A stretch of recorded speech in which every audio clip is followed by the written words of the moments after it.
Hajiya Zama mutumiyar Maiduguri ce, ita ɗin 'yar mutanen Borno ce, ta fito daga ƙabilar Kanuri gaba da baya. Mace ce ta ita doguwa ingarma, ma'ana dai ga sai kuma ga kauri. Baƙa ce ta kalar fata sannan kuma akwai diri a cikinta. Cikakkiyar mace ce ba ta da makusa. Hajiya Zaba'u 'yar shekara 42, babbar 'yar kasuwa ce mai ruwan kuɗi da jari mai nauyi a hannu. Tana fita ƙasashen gabas na ƙetare irin su Dubai ta saro kaya da kanta sannan ta dawo gida Najeriya ta sayar. Ta kwana biyu a wannan harkar kasuwancin kuma a dalilin tafiye-tafiyen nata ne zaman aure ya gagare ta. Auren ta biyu amma dukansu ko wata uku ba a rufawa auren yake mutuwa saboda Hajiya sam ba ta zama. Mai gida ko ka yarda ko bai yarda ba, idan Hajiya ta ɗaura niyyar tafiya saro kaya to ba ruwanta sai ta je. Hajiya Zaba'u ƙaramar Hajiya ce, ma'ana a shekara 42 na haihuwa har yanzu ba ta tara shekaru masu yawa ba. Ga kuɗi ta tara, ga daula ta samu, amma matsalar ta ɗaya ce zuwa biyu. Na farko dai Hajiya ba ta da mai gadon tarin dukiyar nan nata. Abu na biyu kuma shine Hajiya dai ba tsohuwa ba ce har yanzu da ƙarfinta. A saboda haka dole ita ma tana buƙatar abokin ɗebe kewa. Tana da buƙatar namiji kuma ba wai namiji lusare ba, ba namiji rago ba. Jarumin namiji take buƙata, cikakke mai kuzari a kan gado wanda zai ringa yi mata barke ya ringa mata sabis a duk lokacin da take buƙata. Kuma yanzu haka ma akwai buƙata mai tsanani a tattare da Hajiya Zaba'u ɗin, wacce rabonta da ɗa namiji ta fi shekara 1 da rabi tun ma kafin aurenta na biyu ya mutu. Hajiya Zaba'u 'yar kasuwa ce, tana da jama'a masu yawa kamar abokan ciniki da mu'amaloli. A cikin ire-iren mutanen nan ne akwai wata ƙawarta Hajiya 'yar Jalingo, wacce ita ma ba ta da aure kuma ta girme Hajiya Zaba'u. Ita Hajiya 'yar Jalingo tana da mazaje da suke ɗebe mata kewa. Idan buƙatar ta taso, 'yar Jalingo takan zaɓi yaro ɗaya ta kai gidanta wanda zai ringa gurza mata ɗan ƙoramanta cif da shi a duk lokacin da take buƙata, wato duk lokacin da shawararta ta motsa. A lokutan baya Hajiya Zaba'u gani take ita ba za ta taɓa yin irin wannan mu'amalar da 'yar Jalingo take da maza ba. Amma fa yanzu gaskiyar magana ita ma ta shirya, tsohuwar shawararta ta motsa. Kullum idan ta kwanta da daddare sai dai ta yi ta juye-juye tana mace kafin ta samu da ƙyar ta yi bacci. To mace ce wacce ta kai minzalin har ta wuce kuma babu mai gida. Mace ce ta ci ta ƙoshi ta yi nak, me za ta buƙata idan ba jelar namiji ba?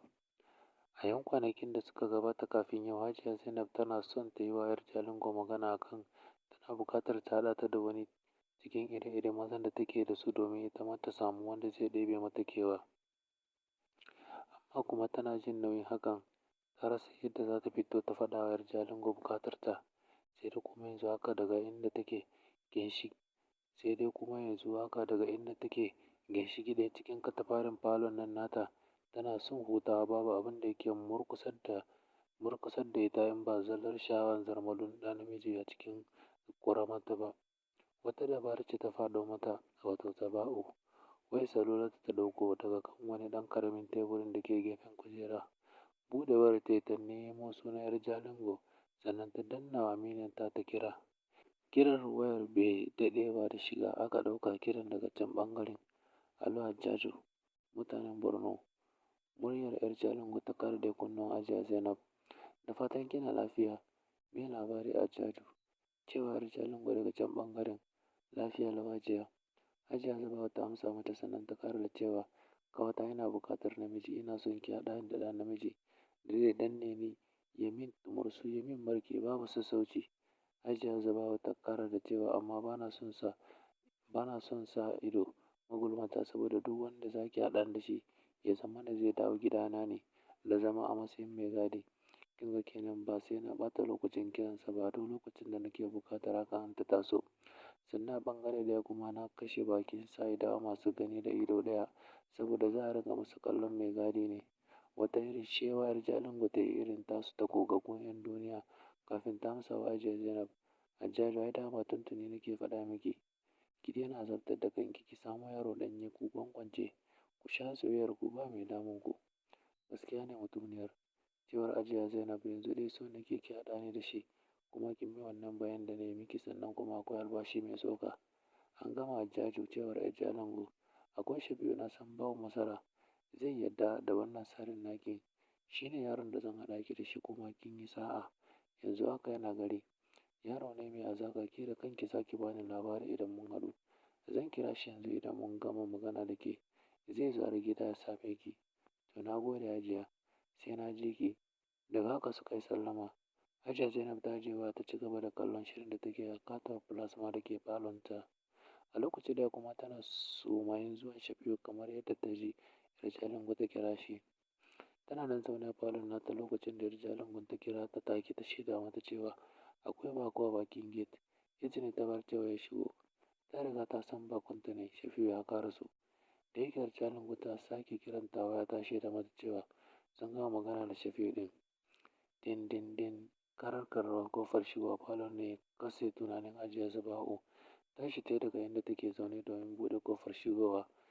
Manyan mazaunanta suna juyawa cikin doguwar riga da take sanye a jikinta. Fatar jikinta baka mai sheki ta nuna duk wasu alamu na hutu da daula da take tattare da shi. Tana buɗe ƙofar suka ido huɗu wato four eyes in ji Bature. Da wani kyakkyawan farin saurayi kamar ba Indiya mai jini a jiki kallon kallo aka saya tsakanin Hajiya Zainab da kuma bakon saboda sabon saurayin kuma mai gadinta wato Shafi'u. Tsabar kyau da ƙuruciya, faffaɗan ƙirji da duk wani abu da Hajiya Zuba'u take kallo a jikin Shafi'u sun gama tafiya da ita. Shi kuwa Shafi'u mamaki ya cika shi a lokacin da idanunsa suka yi tozali da saleliyar Hajiyar nan da ke tsaye a gabansa. Bai zaton cewa matar da Hajiya Jalingo ta haɗa shi da ita tana da kyau haka ba. Ya zaton irin tsofaffin Hajiyar nan ne masu son gurza yara kawai. Ashe ba haka ba ne. Idan wannan matar da take tsaye a gabansa ce Hajiya Zuba'u, to gaskiya yau ya fito da sa'a. Ga ta komai ya ji a jikinta. Zanzan wannan dirarriyar matar zaguza sannan kuma ta ajiye shi tana ba shi albashi mai tsoka ba tare da wata wahala ba. Aikinsa ɗaya kawai shi ne kawai ya mata marke duk lokacin da take so. Wayyo daɗi, wayyo ruwa lallai zan shayar da matar nan ruwa cewar Shafi'u kenan a zuciyarsa. Ta kowa ya zo dab da ita suna kallon cikin idanun juna. Sannan ya sa hannuwansa ya kamo waken kugunta dama da hagu. A hankali hannayen nasa suka riƙa matsawa har suka sauka birnin farfajiyar manyan mazaunanta. Wani irin taushi ne ya ratsa shi. Shafi'u lokacin da yake kamo Hajiya. Tuni Hajjaju wacce hannayenta suka daɗe da sauka a faffaɗan ƙirjin Shafi'u. Ta fara jin wani irin sirsir a can ƙasa ta cikin ɗan kamfanta sakamakon matsa mata kugun da yake har yana kaiwa manyan duga-dugan nata. Aka fara sumba zafi malam. A lokacin da Shafi'u ya wawuro Hajiya ya rungume ta faffaɗan ƙirjin nan nasa kuwa waɗannan manyan tankunan nata na madara ne suka sauka kan shi. Wata irin wayar ajiyar zuciya suka biyu suka sauke. A yanzu sai suke rungume da juna daidai wannan bakin ƙofar da Hajiya ta buɗe Shafi'u Zainab. Na haka tura Shafi'u aka yi malam. Da haka umarci malam je kake cabal. Wato Hajiya ta jima ba ta samu marke ba. Sai marke da ta dawo tamkar na budurwa wanda aka kawo ta yanzu. Wato Hajiya dai amma sai take duk lokacin da aka zo harkar marke da ita. Haka dai Shafi'u ya ringa gurza Hajiya sai ihun daɗi take ta yi. Sai da suka kawo ruwa suka ƙara kawowa.